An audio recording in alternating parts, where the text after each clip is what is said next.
جب بھی ہم کربلا کا تذکرہ کرتے ہیں تو اکثر ایک بات ذہن میں بٹھا دی جاتی ہے کہ کربلا کے میدان سے صرف امام زین العابدین ہی زندہ واپس ہیں اور انہی سے اہل بیت کی نسل آگے چلی۔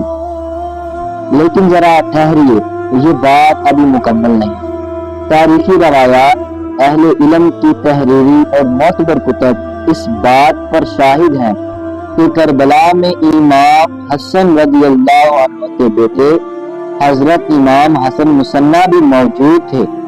انہیں بھی دشمنوں نے زخمی کر دیا تھا، وہ بھی شہادت کے قریب تھے، مگر اللہ تعالیٰ نے انہیں بچا دیا، ان کا علاج کیا گیا اور وہ بھی زندہ رہے۔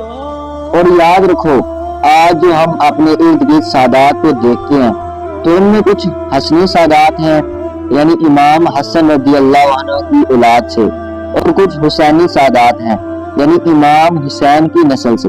تو پیارے دوستو، یہ کہنا کہ صرف امام زین العابدین سے نسل چلی، یہ بات مکمل سچائی نہیں، بلکہ حقیقت یہ ہے کہ حضرت امام حسن مثنیٰ بھی نجات پانے والوں میں شامل تھے اور ان سے بھی اہل بیت کی نسل آگے چلی۔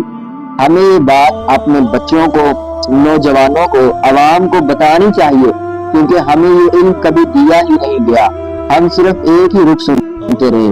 اللہ تعالیٰ ہمیں سچ جاننے، سمجھنے اور آگے پہنچانے کی توفیق عطا فرمائے۔